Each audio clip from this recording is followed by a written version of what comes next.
Muchas gracias por la invitación y es interesante ahí ver las diferencias de opiniones, así que vamos a tratar de ir dando datos en relación a eso, y como son solo entre 15 y 20 minutos, no perderemos ninguno más para que podamos avanzar en lo que se nos ha pedido, que es dar una opinión, una visión o datos técnicos en relación a tamizaje de infecciones en el embarazo, lo que está ocurriendo en Chile, los fenómenos epidemiológicos que pueden ocurrir, y por lo tanto, si hay alguna cosa que pudiéramos aportar. Tamizaje de infecciones en el embarazo es fundamental porque la situación inmunológica que se produce para la tolerancia fetal antigénica hace que infecciones que pueden ser comunes, que pueden ser manifestadas levemente en personas que son no embarazadas, en el caso del embarazo puede producir complicaciones graves durante el embarazo, durante el parto, tanto a la madre como al feto y al recién nacido. Esta es la situación hoy día que tenemos de tamizaje, ¿cierto? Un grupo de pesquisa VIH y sífilis en el caso de enfermedades de transmisión sexual, tamizaje por estrepto grupo B y por los tiempos que se están viviendo, tamizaje de SARS-CoV-2 por el fenómeno epidemiológico de este año acá en nuestro país y en el mundo.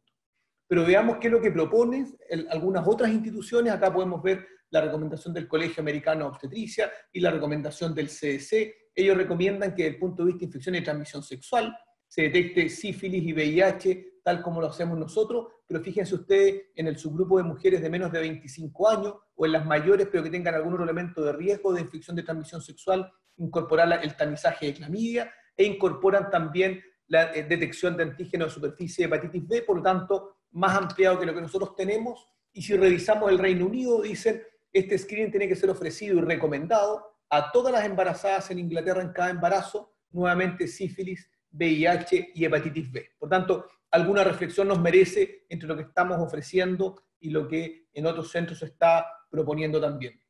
Esto es lo que tenemos en nuestro país, y veamos entonces datos técnicos de la situación epidemiológica de las infecciones de transmisión sexual en Chile. Esto está publicado el 2019 por el Departamento de Epidemiología del MinSal con datos hasta el 2017.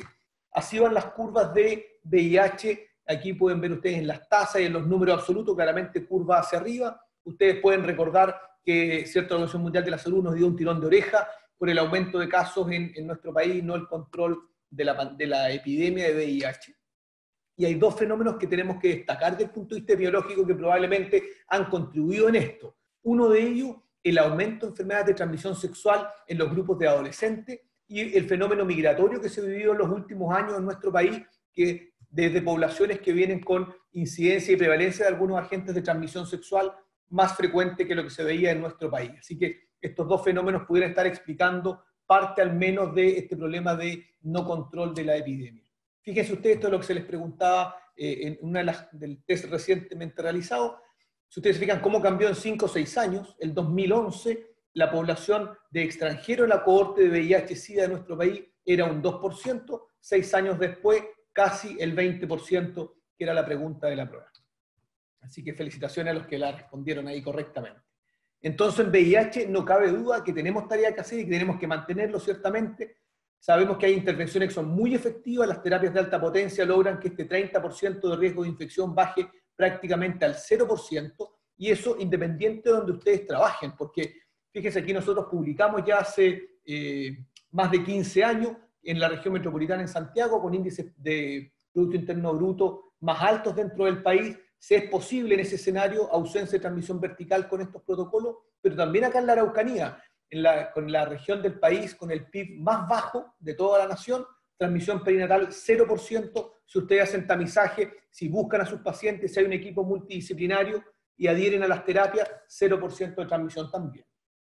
Y sífilis, que es lo otro que también tenemos incorporado, todo el hemisferio sur estamos en un escenario, ¿cierto?, de alta carga de enfermedad, y por eso que me pongo muy contento de ver que había auditores de gran parte de Latinoamérica escuchando la presentación, porque compartimos este fenómeno también. Sífilis no cabe duda que es una tarea muy importante que no tenemos que relajar. Sífilis no aparece mucho en la televisión, pero permanece con una carga de enfermedad muy elevada en Latinoamérica, en Centro y Sudamérica.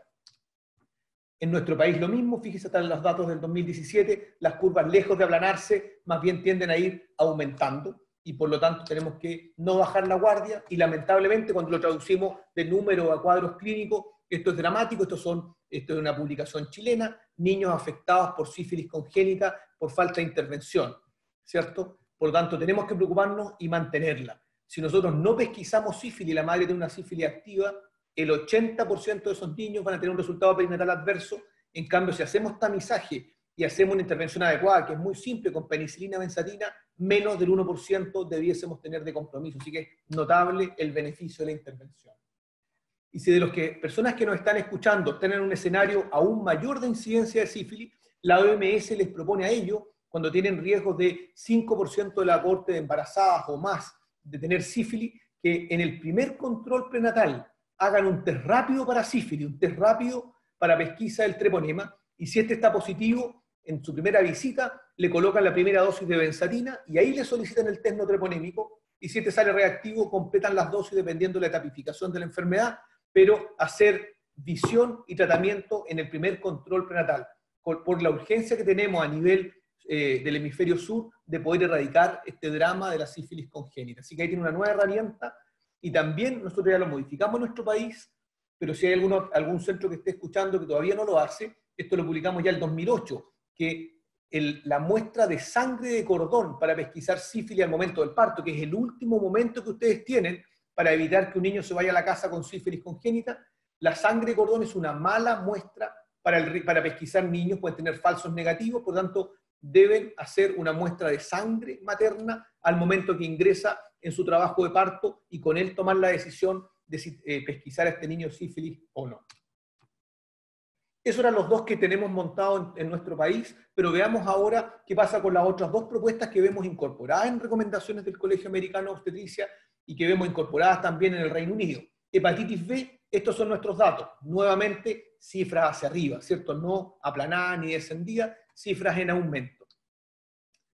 Si ustedes revisan cuáles son los datos técnicos para proponer erradicar la transmisión vertical de hepatitis B, porque tiene importancia desde el punto de vista poblacional, porque el reservorio principal en el mundo del virus hepatitis B son los niños que lo adquieren por transmisión vertical, porque ellos hacen un porcentaje elevado de hepatitis crónica y se mantienen con el virus. 3 herramientas. Tamizaje materno, fundamental. Con la pesquisa poder hacer profilaxia al recién nacido en el posparto, con gamma globulina y con vacuna. Y un subgrupo de pacientes, alrededor del 10%, requerirán, cuando uno las pesquisa durante el embarazo, además terapia antirretroviral por elementos que mencionaremos a continuación, porque en ese subgrupo de pacientes la sola profilaxis posparto puede tener fracaso. Entonces, la única forma de hacer terapias antivirales durante el embarazo es conocer que la madre tiene hepatitis B.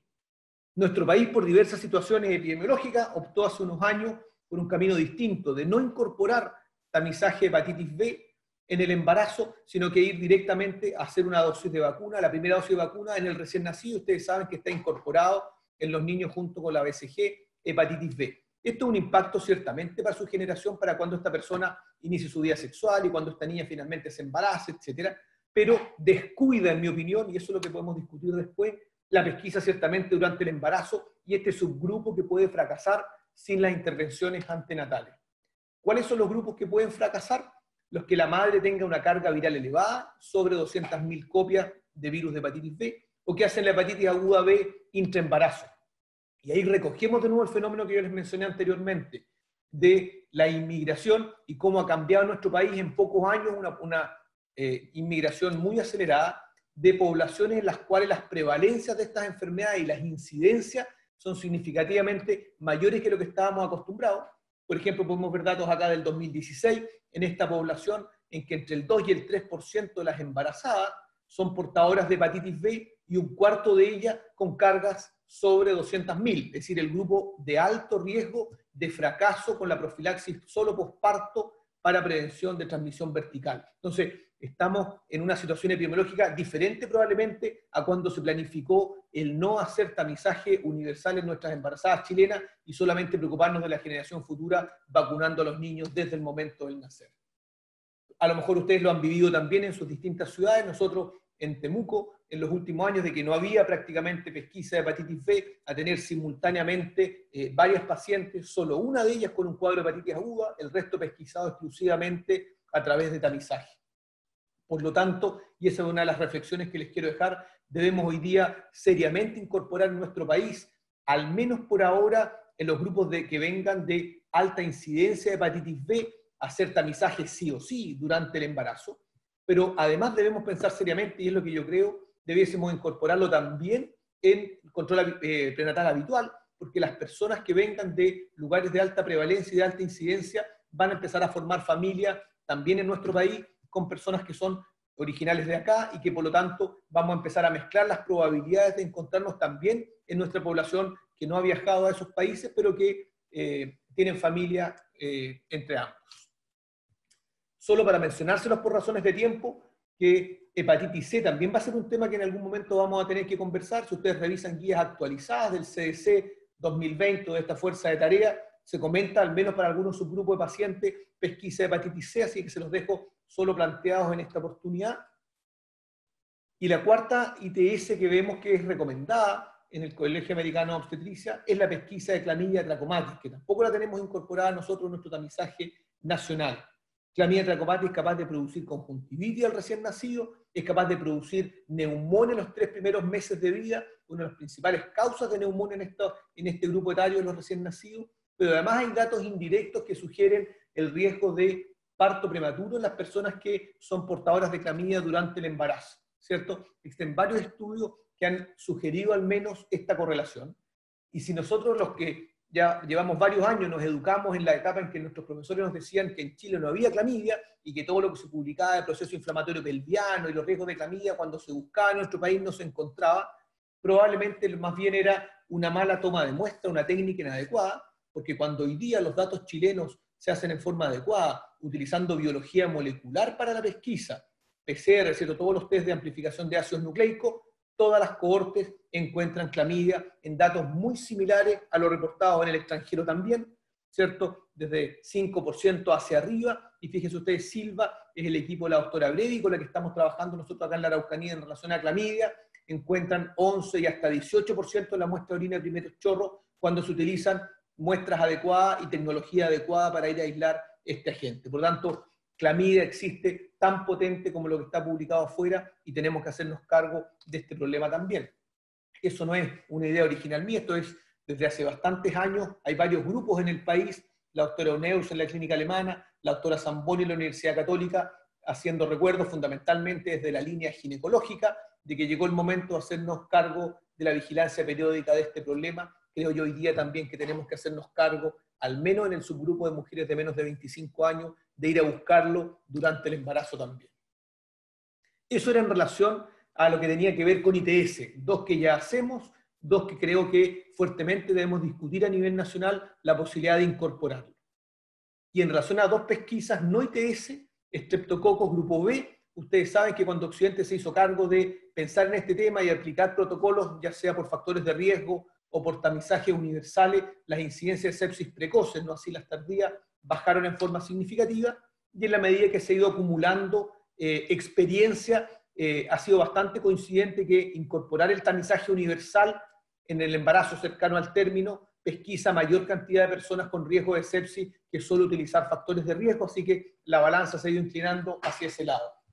Esa también fue nuestra experiencia. Nosotros ya hace casi 20 años publicamos en Santiago en la Universidad Católica el cambio desde utilizar solo factores de riesgo a tamizaje universal y hubo una reducción significativa también de sepsis neonatal en los primeros años.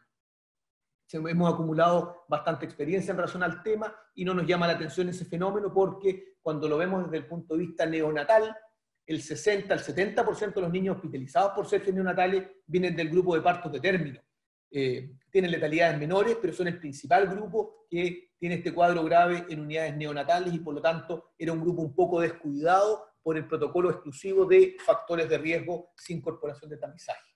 No nos vamos a extender en este tema exclusivamente porque no tenemos el tiempo para ello, pero les quiero dejar un par de datos en relación a la reflexión más actualizada de Strepto Grupo B. 1, no se apuren en la toma del cultivo en la mujer que es el embarazo fisiológico sin factores de riesgo. De repente vemos llegar de muestras de los consultorios que le han tomado las 34 o 35 para asegurarse el cumplir el protocolo, pero como el valor predictivo útil de ese cultivo va a ser por las próximas 5 semanas, si la paciente llega a las 40 semanas vienen enredos si le tomo el cultivo de nuevo o no, etc.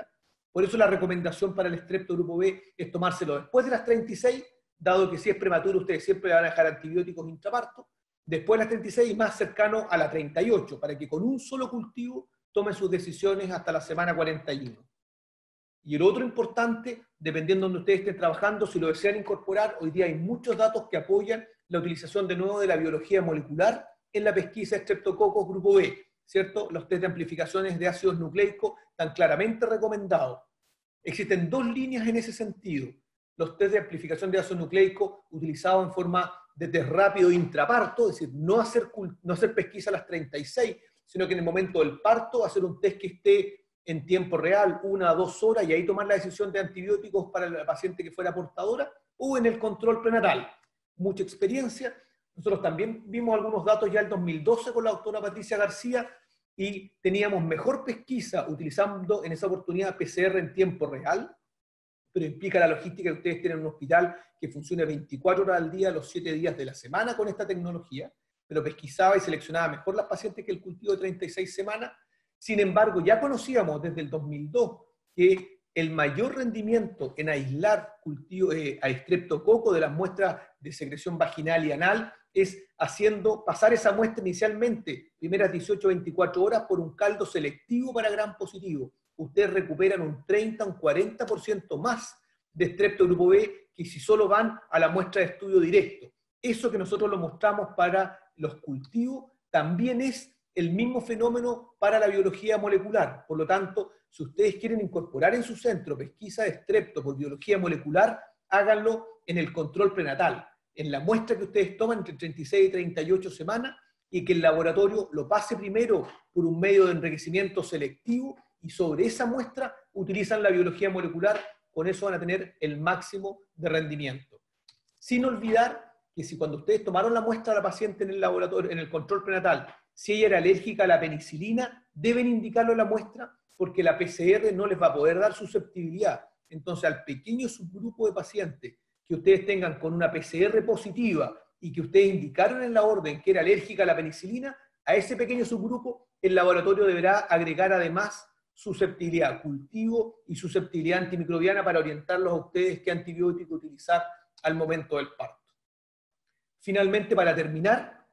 coronavirus, ¿cierto? El tema que este año todo el mundo ha recibido mucha información, solamente para decirles que a pesar de que el brote principal tiende a ir disminuyendo, si miramos el hemisferio norte, estamos lejos que esto desaparezca y debemos acostumbrarnos a ir avanzando e incorporarlo en test dentro de la pesquisa universal del control prenatal o de las pacientes que van a las unidades de alto riesgo y ciertamente a las pacientes que van a los partos, tanto por el impacto en evitar brotes intrahospitalarios como por el impacto en los cuidados del recién nacido. La mayoría de las embarazadas que ustedes vean con COVID van a ser asintomáticas, eso tanto en experiencias internacionales como también lo que ha pasado en nuestro país. Por tanto, si ustedes no lo buscan dirigidamente como tamizaje, se les van a pasar por delante. Y va a tener impacto. Fíjense ustedes que esta revisión sistemática reciente, que muestra internacional un 3% de positividad de los recién nacidos, en datos preliminares aún no publicados del estudio multicéntrico nacional Gesta COVID, con más de 600 pacientes, muestra una tasa de positividad de recién nacidos del doble. Por tanto, algo tenemos que preocuparnos en nuestro país, que estamos o desatendiendo. Es poco probable que esto sea algo biológico de transmisión vertical, si es el doble, a lo mejor algunos datos de transmisión inmediatamente posparto en pacientes que no hemos pesquisado en forma oportuna. Por eso que en conjunto desde la Sociedad Obstetricia trabajamos con inmunología e infectología, sugiriendo avanzar fuertemente en el tamizaje de las pacientes en el parto y posteriormente a las que están hospitalizadas en las unidades de alto riesgo, y también para que tengan ustedes las precauciones cuando van a hacer un procedimiento invasivo, conocer el estado COVID positivo o negativo para tomar sus decisiones si hacerlo en ese momento o postergarlo dependiendo del escenario clínico que tenga. Con eso terminamos. Creo que por razones de tiempo no nos podemos explayar en ninguno de ellos en extenso y podemos dejarlo para la mesa redonda, pero me parece a mí que esto debe ser el modelo nuestro de tamizaje en Chile hoy día y no como el que tenemos más abreviado anteriormente. Muchas gracias.